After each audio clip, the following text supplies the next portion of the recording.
So I'm like, okay, well, I don't want this rate. I'm not going. I want this rate. So they was like, well, we'll try to find something. Okay. So they did find a rate that I wanted, which was a YN, but they told me I have to leave next week.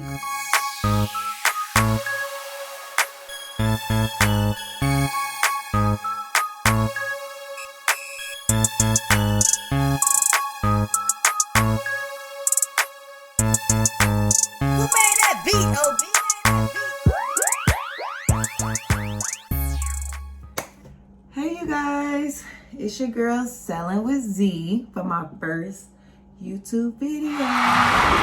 So today I will be talking about my experience with MEPS. I joined the United States Navy back in March 2019, and I am leaving for basic training February 16th, so in about a week.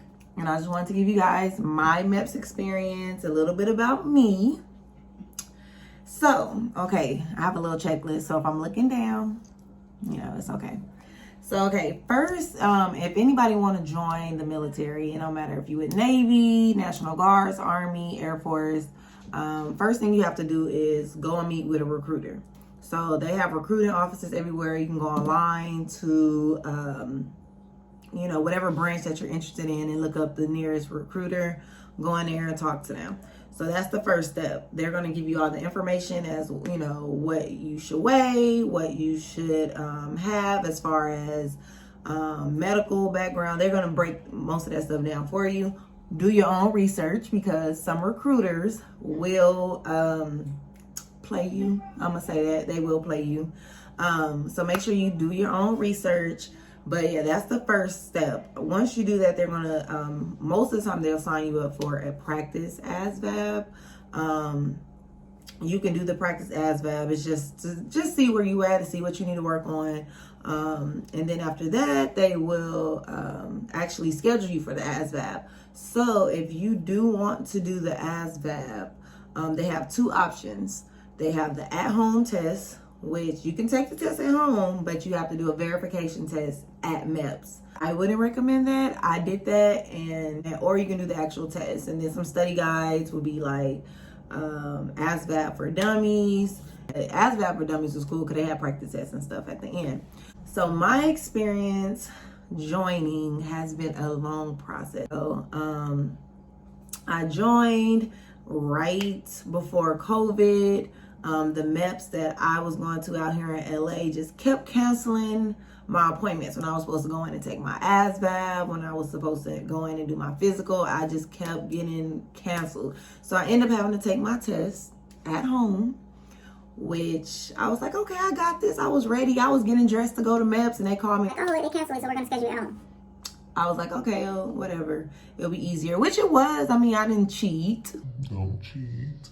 But I didn't cheat, but I wouldn't recommend that because you do have to go back and take a verification test. And the verification test is pretty much saying that you have to get everything similar in scores. So it has to be almost identical. So I was off a few points, so I felt that. Had to go back, take my test. I passed my test. I'm not going to tell y'all my score because it wasn't that good. But I did get a good rate. So I did that. And then after you do that, you do go in and do your physical. Oh, no, you don't go and do your physical. You go and get your scores from your recruiter, meet with your recruiter. You schedule to come back and do your physical. So your physical, it's a long process. My MEPS experience was all day long. So you stay at the hotel. So wherever area, I'm in the LA area, we stay at the hotel the night before. We get on the bus maybe like 4 o'clock in the morning with other recruits from other branches. Go to MEPS. You there at 4 o'clock in the morning, standing outside in the cold, getting orders of what you're supposed to do. Then the actual physical part with the doctors. Get your blood work done, your vision, your hearing, your eyes. Women, you got to do a pregnancy test. So ladies, when you go to MEPS, for your physical, make sure you have the proper underclothes on, because they will send you home if you do not. So when you go in there, make sure you don't have any earrings.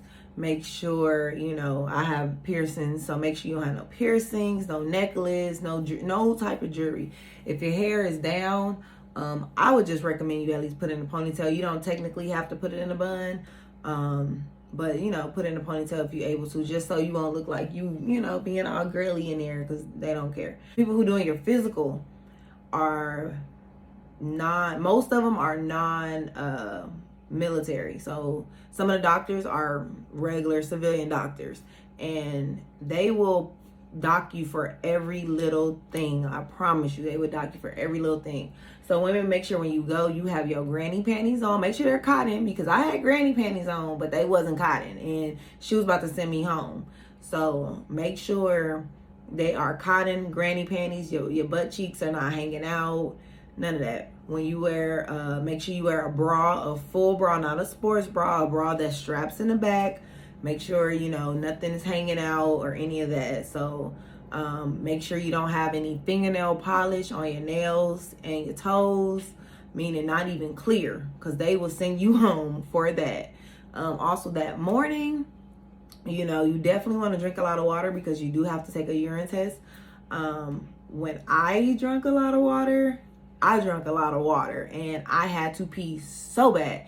And you can't pee until all the females are in there, because they test everybody together. So it's not like, okay, we're going to let you do your urine test because you got to use the bathroom. Nope. I was sitting up there waiting. I'm telling lady, like, I got to go to the bathroom. I'm holding it. I'm this close to peeing on myself. This close. But, like, I had to hold it. And then this girl in front of me was like, she just kept messing up, getting yelled at. Like, she was just, I don't know, maybe she was nervous. She probably was nervous, but I'm in my head like, girl, you need to get together because I gotta pee.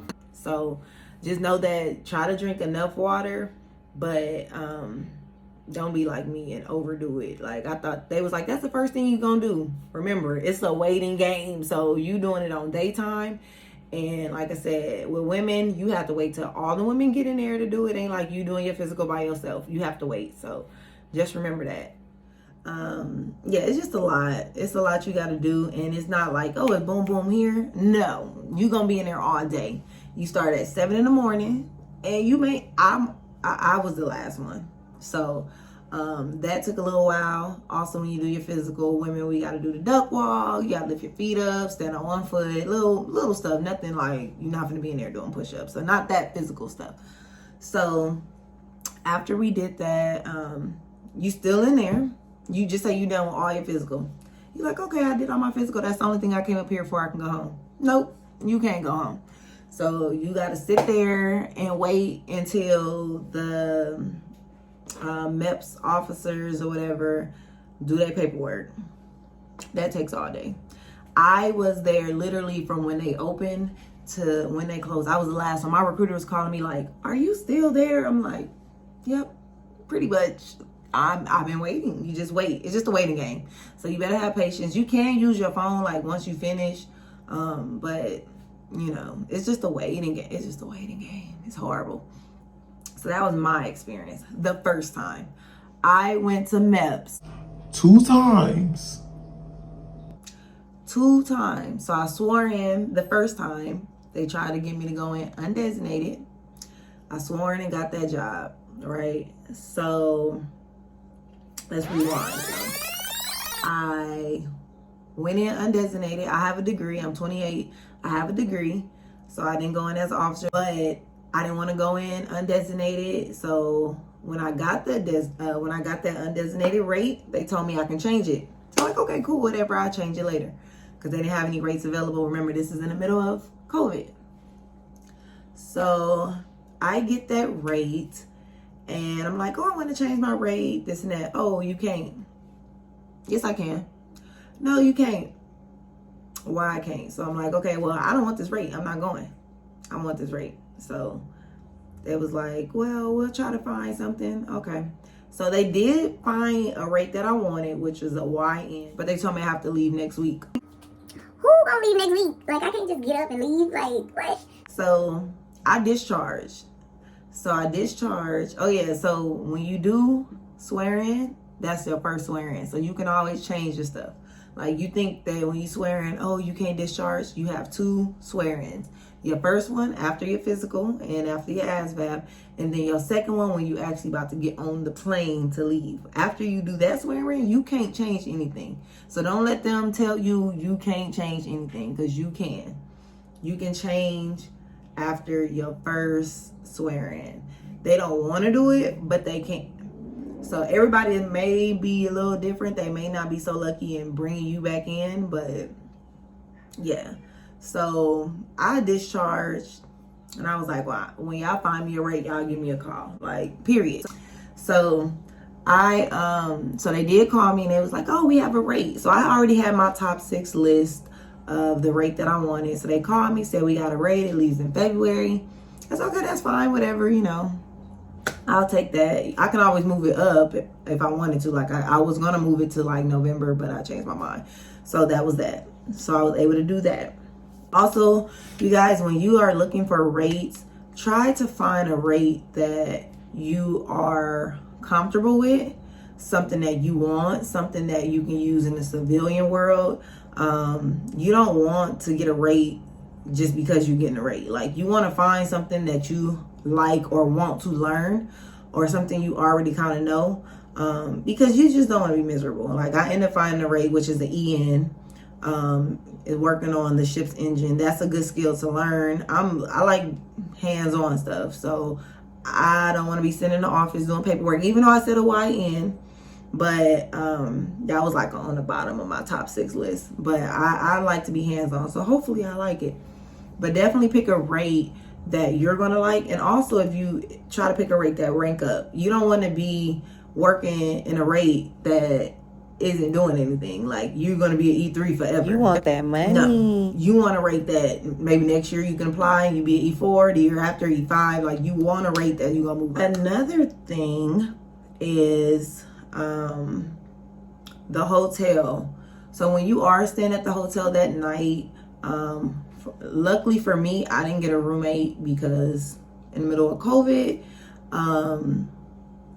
But when you do get a roommate, you know, be mindful of what you do the night before, because it can affect your physical in the morning. You don't want to be like just eating fat at night. You don't want to be up all night because you got to get up early, and it may, you know, determine your, I don't know, your blood pressure, your heart rate, you know, what you eat. So make sure you be mindful of that.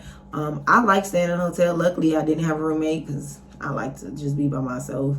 But that's going to change soon. So yeah, my rate is a engineman, and my rank is a E3. But just know that when you do go to MEPS, it is a long process. You will be there all day, just sitting and waiting like you at the DMV. So just remember that. And if you have any other questions, make sure you comment below. Ladies, I'm gonna do another video on my hair, because I do have locks that are pretty long. I actually did them today, so they are pretty long, of how you can style your hair. And y'all stay tuned. Thank you for tuning in. Thank you for selling with Z.